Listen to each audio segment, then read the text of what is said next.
everybody, my name is Laurel J. Marie, and this is Lit Bitz.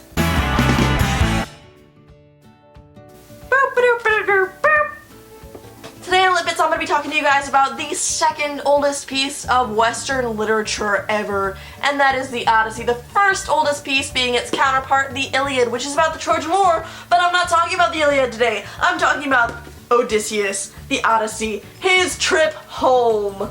Homer is the creator of the Odyssey. I would say writer, but initially he actually walked around just telling it orally to people. The great thing about Homer is that the Odyssey doesn't start at the beginning of the story necessarily. We actually start about halfway through of Odysseus' journey home.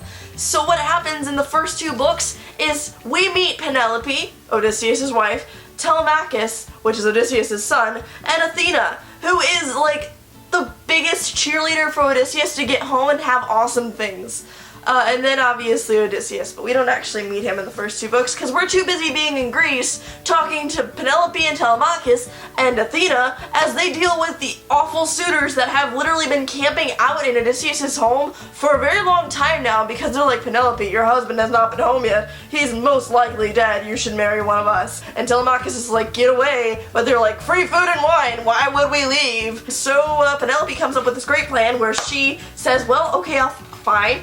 I will pick a suitor when I finish knitting this thing that is a veil, I believe, that is traditional garb to create after someone dies. And so she knits it every single day, and then every single night when everybody's asleep, she unknits it, so that way she never has to pick anybody, because it's never going to be finished!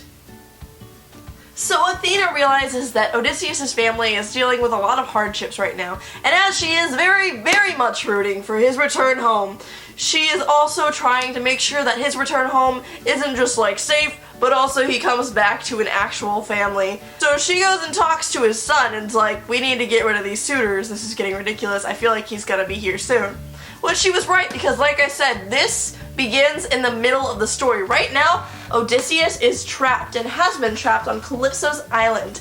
Calypso is she's kind of related to the Titans. It's not really important. All you need to know is she's been punished, she's stuck on an island, she falls in love with Odysseus, she traps him there with her, so that way she's not alone.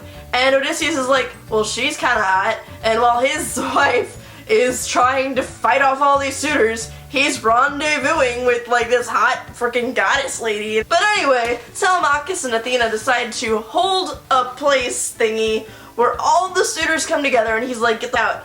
And they're like, we're not leaving. If she doesn't pick a suitor soon, we're gonna tell her dad. And then two eagles come up over it and they start fighting, and one of the guys is like, that's a bad omen, that means Odysseus is gonna be back and we're all gonna die. Spoiler alert, they all do in fact die by Odysseus' hand. Shh, but you don't know that because we haven't gotten to the end of the book yet. So that's essentially what happens in book 1 and 2.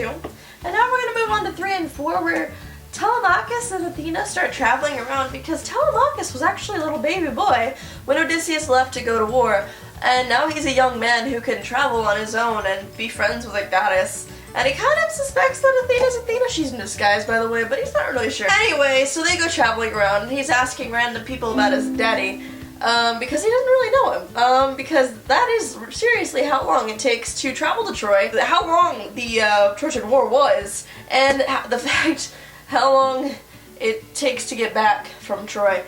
That's essentially the 3rd and 4th book, though. It's just him and Athena kind of dicking around and trying to figure out what's going on, and Athena trying to build confidence in Telemachus that his father is in fact on his way home. It's just gonna take a second. So we're in books 4 and no, not 4 and 5. 5 and 6, where we are up with the gods once more as they discuss Odysseus' fate, and it's just been a blast for them because Poseidon is really pissy towards Odysseus for many reasons, including the fact that Poseidon kind of put his lot in with the Trojans, and Odysseus was one of the big reasons why they lost.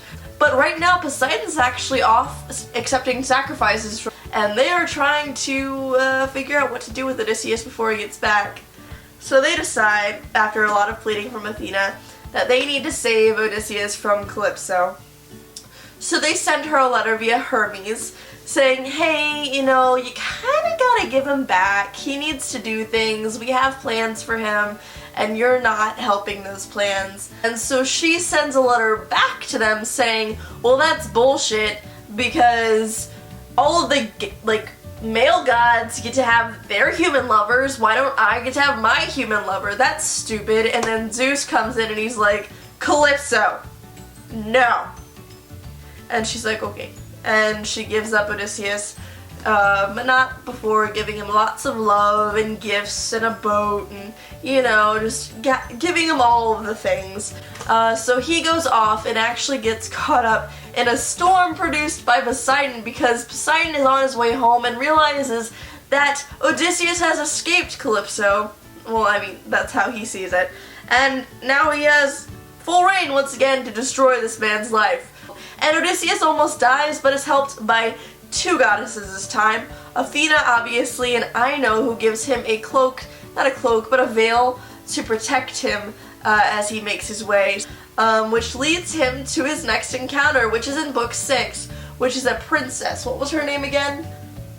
Phoenician princess Nausicaa, who was the night before advised by Athena, who was disguised as one of her friends, to go and bathe and be pretty and, you know, wash her clothes the next day so that she may be even more pretty for the suitors that she is currently entertaining. So she goes off with her servants and they're playing ball naked while they're waiting for their clothes to dry when Odysseus, who is also naked, stumbles upon them, and, you know, there's an awkward fest of awkward, but it's even more awkward because Odysseus married Odysseus, who's been trapped by a lover on an island for a while, Odysseus, who is now naked Odysseus, who is slightly more attractive Odysseus, because Athena's like, well, you know, I want Nausicaa to help him, so I'm gonna make him look awesome.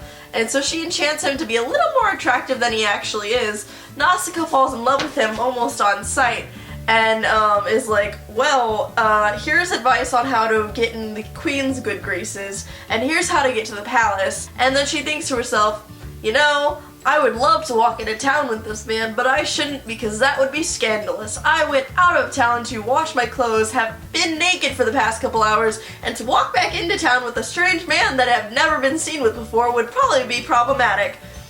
So, Odysseus, after waiting for Nausicaa to go back to town, follows suit. So on his way to the palace, Odysseus actually encounters Athena once more, who is, again, in disguise. She puts a mist over him because this town is celebrating.